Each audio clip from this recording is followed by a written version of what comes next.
وہ برطانیہ کے تیسرے مصروف ترین ایئرپورٹ کی اونچی چھت تلے ایڑی کے بل گھوم گھوم گئی۔ مانچسٹر میں آ گئی ہوں آگ لگانے، اس نے منہ پر ہاتھ رکھ کر چلا کر کہا۔ چند لوگوں نے اسے حیرت سے دیکھا، بھلے اسے دیکھیں اسے پرواہ نہیں تھی۔ وہ گھیردار سفید شلوار اور گول دامن قمیض میں ملبوس تھی۔ اس کا سفید لمبا دوپٹہ مانچسٹر ایئرپورٹ کی صفائی کر رہا تھا اور خاص کر ہر آنے جانے والے کے سامان کے ساتھ الجھ رہا تھا۔ اس نے پھر سے دونوں بازو پھیلا کر ایڑی کے بل گھوم کر کہا، میں آ گئی ہوں مانچسٹر، میں اب کبھی نہیں روؤں گی اور تم مجھے کبھی نہ رلانا۔ خوش بختی کا اگر کوئی نکارہ تھا تو وہ اس وقت امراہ کا یہی نعرہ تھا۔ مسرت و شادمانی کا اگر کوئی اشارہ تھا تو وہ یہی ایڑی کے بل گھوم گھوم جانا تھا۔ سکون و راحت کے دریا کا اگر کوئی کنارہ نہ تھا تو بس وہ امراہ کا وجود سارا تھا۔ وہ ایک دم سے آزادی کے شدید احساس میں گر گئی تھی۔ یہ احساس بہت خوش آگین تھا کہ ہر وہ دکھ سے دور ہو گئی ہے اور یہاں اسے سب امراہ کی حیثیت سے جانیں گے، اور بس جہاں صبح ہوگی، شام اور رات، لیکن کوئی آہ نہیں۔ دکھوں کے استعارے چھپ گئے اور خوشیوں کی علامتیں جا بجا نظر آنے لگیں۔ برے صغیر کے حق میں وقت کی سرزمین پر لہراتا اس کا سفید دوپٹہ جہاز کا بادبند بنا اس کی کشتی کو کھلے نیلے پانیوں میں رواں کرنے لگا۔ ایک امریکی ٹین ایجر اپنے چھوٹے سے الیکٹرک گٹار پر یوٹو میوزک بینڈ کا گانا آرڈینری لو بجا رہا تھا۔ بنگال کے سحر کو آنکھوں میں سموئے اور اپنی شرمیلی مسکراہٹ سے اسے پھونکتے بنگالی نوبہتہ دلہن اپنے محبوب شوہر کے کان میں سرگوشی کر رہی تھی۔ بنگال کی شرماہٹ اور آرڈینری لو کی دھن نے اسے نئی دنیا میں خوش آمدید کہا۔ وہ فدا سی ہو گئی اور امریکی ٹین ایجر کے پاس کھڑی ہو کر اسے مسکرا کر داد دینے لگی۔ اسے کوئی لینے نہیں آیا تھا۔ وہ 3 گھنٹے سے انتظار کر رہی تھی، لیکن اسے انتظار سے کوئی مسئلہ نہیں تھا۔ وہ اگلے 3 گھنٹے اور انتظار کر سکتی تھی، بلکہ وہ 3 دن بھی انتظار کر سکتی تھی۔ اب اسے کوئی مسئلہ نہیں تھا بھائی۔ اسے اپنے نام کا بورڈ دور سے آتا ہوا نظر آیا۔ لانگ کراس بیگ لٹکائے ایک چائنیز مکس کورین لڑکی بھاگتی ہوئی آ رہی تھی۔ میں ہوں امراہ، وہ لپک کر اس کورین لڑکی کی طرف لپکی، ورنہ جس تیزی سے وہ بھاگ رہی تھی ایسا لگ رہا تھا اسے لینے نہیں بائے بائے کہنے آئی ہو۔ اوہ سلام، سوری مجھے دیر ہو گئی۔ کوئی بات نہیں، چلیں۔ امراہ نے سلام کا جواب دیا کہ اسے اچھا لگا۔ اس نے ہیلو کی بجائے سلام کہا۔ دراصل جسے تمہیں لینے آنا تھا اس کا ایکسیڈنٹ ہو گیا آتے ہوئے، پھر مجھے آنا پڑا، زیادہ تو انتظار نہیں کرنا پڑا۔ وہ شرمندہ ہو رہی تھی کہ اسے کوئی وقت پر لینے نہیں آ سکا۔ امراہ کی شکل بنی، پھر اس کی ہنسی نکل گئی۔ ہانا آگے آگے چلنے لگی۔ وہ اتنی تیزی سے چل رہی تھی کہ امراہ کے لیے اس کا ساتھ دینا مشکل ہو رہا تھا۔ دونوں ٹیکسی میں بیٹھ گئیں، بلڈنگ تک آئیں، سامان اوپر لائیں اور فلیٹ کے اندر آ گئیں۔ فلیٹ خالی تھا، 2 کمرے سامنے، چھوٹا سا لاؤنج اور لاؤنج کے سامنے ہی اوپن کچن۔ امراہ کی آنکھیں اعزازیہ کھل گئیں۔ ایسا صاف ستھرا فلیٹ میرے لیے، واو۔ ہانا اسے کمرے میں لے آئی جہاں 2 سنگل بیڈ رکھے تھے اور نہ جانے کیسے جگہ نکال کر فرش پر ایک فولڈنگ میٹرس بچھایا گیا تھا۔ جہاں میٹرس بچھا تھا یقیناً وہ ان کے چلنے پھرنے کے چند قدمی جگہ تھی۔ یہ آپ کا بستر ہے، اس نے فرشی بستر کی طرف اشارہ کیا اور امراہ کا منہ بن گیا۔ وہ کیوں سوئے نیچے؟ برائے مہربانی اس کے علاوہ کسی چیز کو ہاتھ مت لگائیے گا، یہ فکرہ اس نے جبراً مسکرا کر لیکن بہت درخواست گزار انداز میں کہا، اور کیونکہ ہاف چائنیز تھی تو ذرا جھک کر کہا۔ جب تک وہ تازہ دم ہوئی، ہانا نے اسے کافی اور سینڈوچز بنا دیے۔ یہ میری طرف سے۔ چھوٹی سی ٹرے کو آگے کرتے ہوئے اس نے ایسے خوشی سے کہا جیسے अपने कीमती खजाने में से उसे कुछ अनायत कर रही हो। अमराह देख कर रह गई। इतनी लंबी फ्लाइट के बाद उसे ये छोटा सा ख्वाब पेश किया जा रहा था। शायद ये इब्तिदाइया हो और असली सफर रात में हो। अमराह सोचने लगी और साथ उसने ये भी सोचा कि अगर कोई गैर मुल्की उनके घर आया होता तो फिर बड़ी मेज के साथ एक और मेज लगाई जाती लवाजमात को रखने के लिए, और ये इब्तिदाइया होता। तफसीली खाने की तो बात ही तफसीली होती। मुझे देर हो रही है, मुझे जाना है। और जाते जाते भी वो कह गई, बराए मेहरबानी किसी भी चीज़ को हाथ मत लगाइएगा। लेकिन वो एक एक चीज़ को हाथ लगाती रही। स्टडी टेबल पर रखे नई नई अशकाल वाले परफ्यूम्स को स्प्रे करने से उसने इब्तिदा की। दरअसल वो सिर्फ ये देख रही थी कि वो किस कदर असली हैं। यानी कि ये जो कहा जाता है कि पाकिस्तान में कितना भी महंगा और हाई ब्रांड का परफ्यूम ले लिया जाए वो असल की कॉपी ही होता है। असल नहीं तो ये कितना सच है। सबके परफ्यूम्स बेतरीक स्प्रे करते हुए उसे कुछ कुछ हकीकी सच का अंदाजा हो रहा था कि पाकिस्तान में वो असल की कॉपी ही खरीदती रही है। पूरा फ्लैट मुअत्तल हो गया और वो थक गई तो उसने परफ्यूम्स की जान छोड़ी और फिर वहीं करीब ही कुछ मेकअप का सामान रखा था वो उसे देखने लगी। अलबत्ता किताबों पर उसने सिर्फ एक नज़र डाली, क्योंकि उनके टाइटल ही ऐसे ऐसे थे जैसे सारी मिस्री तारीखी वहाँ नित नए रंगों से सजा कर रख दी गई हो, और अहदे फिरौन से उसे कभी दिलचस्पी नहीं रही थी। फिर वो वॉशरूम गई, एक एक आइटम को चेक किया, face wash, body wash, lotions को देखा, हत्ता के बाथ टब के किनारे रखी छोटी छोटी बतखों को भी। फिर वो किचन में आई, एक एक कैबिनेट को खोलकर देखा, फूड आइटम्स को सूंघा भी। दूसरा कमरा लॉक था। लाउंज में रखा टीवी उसने ऑन किया और पहले चैनल चेक करती रही, फिर एक म्यूजिक चैनल लगाकर किचन में आकर नूडल्स बनाने लगी। 2 अदद नूडल्स के पैकेट बनाए, बड़े प्याले नुमा बाउल में डाले और एडवर्ड माया को सुनते खाने लगी। और एडवर्ड माया को सुनते सुनते खा गई। बाउल को मेज पर ही रहने दिया और टीवी बंद करके सिंगल बेड पर आकर सो गई। 30% अदा किया था उन्हें, कोई मजाक था। रात को 12 के बाद का वक्त होगा जब उसे उठाया जा रहा था। मिस पाकिस्तान प्लीज उठिए, एक अनजानी आवाज से उसकी समाते रोशनास हुई। पहले तो वो ये समझी कि ये ख्वाब है, सो वो बदस्तूर रही। जब दोबारा मिस पाकिस्तान की आवाज आई तो उसे हैरत हुई कि दादा लड़के की आवाज में क्यों बोल रहे हैं और उसे सीधे सीधे अमराह क्यों नहीं कह रहे। लेडी अमराह प्लीज, वरना मैं आपकी नाक के पास ये स्प्रे कर दूंगी। एंड ट्रस्ट मी, इसकी बू दुनिया की गंदी तरीन बदबू है। कई हफ्ते तक नाक में घुसी रहती है और कई हफ्तों तक कुछ खाने को दिल भी नहीं चाहता। अमराह तो ख्वाब में दादा के साथ बैठी निहारी खा रही थी। स्प्रे का ढक्कन खुला और दुनिया की गंदी तरीन बदबू उसके नाक के करीब आई। वो सही कह रही थी, वो कई हफ्तों जाने वाली नहीं थी। दादा, वो चिल्लाकर उठ बैठी। अभी मैंने स्प्रे नहीं किया। उसने कंधे उचकाकर स्प्रे की बोतल पर ढक्कन रखा।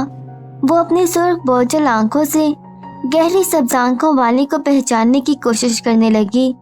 उसकी नजर धुंधला रही थी और उसकी आंखें नींद के बोझ से बंद हो रही थी और उसे गहरा सब्ज रंग हर तरफ तैरता हुआ नजर आ रहा था। अपने हाथ पैर भी सब्ज दिखाई दे रहे थे। स्प्रे की बोतल का ढक्कन फिर से खुला और उसकी नाक के करीब आया। उसने खफा सा होकर हाथ से परे किया। इस बार उसकी आंखें पूरी खुल गईं। उफ, क्या बला थी ये स्प्रे! क्या जरूरत थी इसे इजाद करने की? क्या इसके बिना तरक्की नहीं हो सकती थी महज़िब दुनिया में? कितना गैर महज़िब अंदाज है ये। अमराह की आवाज इंतहा की गैर दोस्ताना हो गई। गहरी सब्ज आंखें फैल गईं।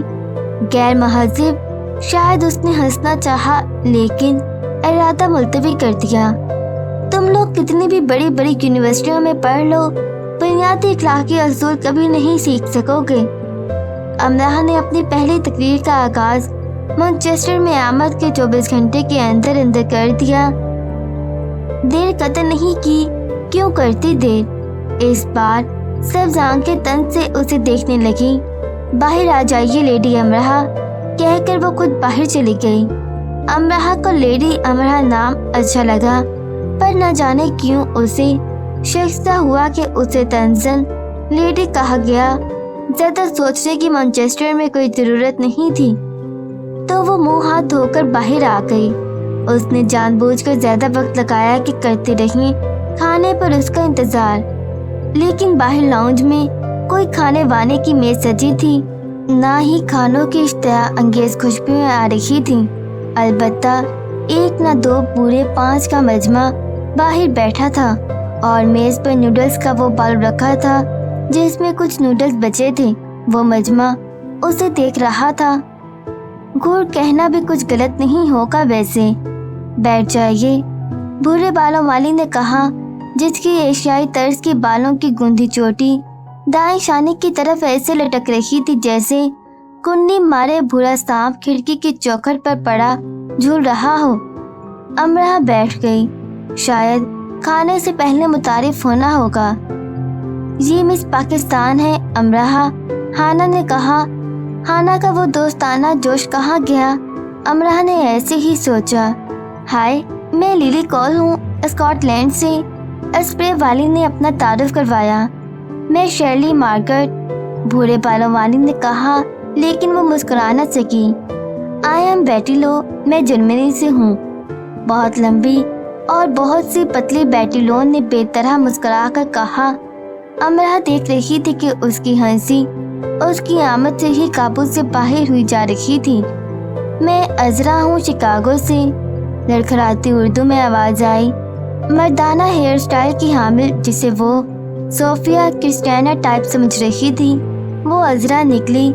यानी अगर शर्ली की लंबी चोटी अजरा के लगा दी जाती तो शायद फिर कहीं जाकर बस थोड़ी सी वो अजरा अजरा लगती। लेकिन पर खैर, वो जान जाएगी कि अब यहाँ जो होगा वो कम होगा और जो नहीं होगा वो हैरान कुन होगा। मैंने आपसे कहा था ना कि किसी चीज को हाथ नहीं लगाना। हाना ने बोलना शुरू किया। मैं सिर्फ वॉशरूम गई थी। वो साफ मुकर गई। हाना का मुंह खुल गया। ये झूठ बोल रही है शर्ली।